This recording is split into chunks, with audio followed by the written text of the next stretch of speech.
How to be okay at your first detention. You've never gotten a detention before, right?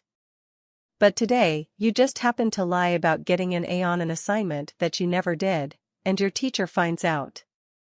Oops, that's terrible. But today, it won't be. Steps. 1. Get the detention. Your teacher has just talked to you and you are crying. This is bad, especially if it is at the beginning of the day, because then you'll just have the worst day ever. You need to take a breath and dry your eyes. This time is about you. Ask if you may go to the restroom if you need a few minutes to yourself. 2. If a friend or acquaintance, or even an enemy, asks what is wrong, don't tell them. The whole world does not need to know what just happened. That is your information and for you to know and them not to find out. 3. Try to talk to the teacher. Don't make excuses and don't try saying you didn't do it, because they might think you are lying. Just explain what happened and tell them that you are sorry. Let them know, even if you don't truly, that you understand why you are in trouble.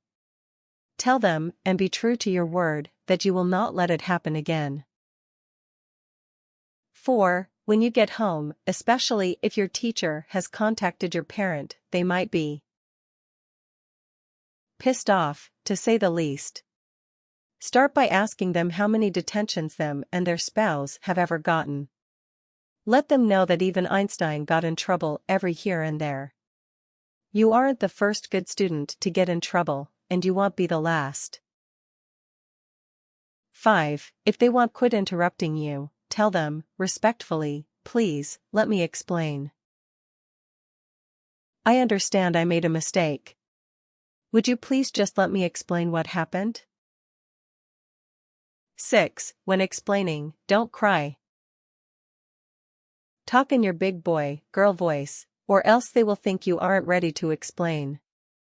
Tell the full story, even your mistakes.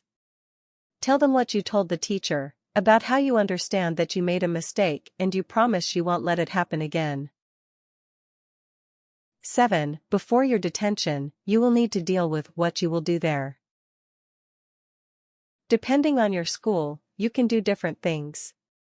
If you can draw, great.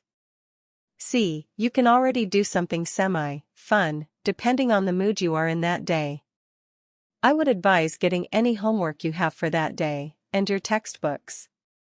Then you could hang out with friends and chill after you serve your detention. Bring books also, at least 2. If you finish all of your work and can't draw, you will want to read a good book.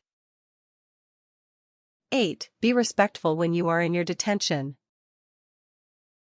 If you are not, that is a good way to have to serve another detention, and get grounded. Tips. If you tell somebody, I understand the mistakes I made and I promise I will not let it happen again, stay true to your word. Don't lose their trust after you've already made them mad. Be respectful throughout the whole process. If you aren't, you might get in trouble. Write a letter apologizing to anybody involved in the incident that you are serving a detention for. They will really appreciate it, and it will show that you are true to the fact that you won't let it happen again. If an adult tells you to do something, obey. If they don't want you to explain, try again later. Ask politely, though. Remember that detention really isn't a big deal. Think of all those kids you know who've gotten suspended.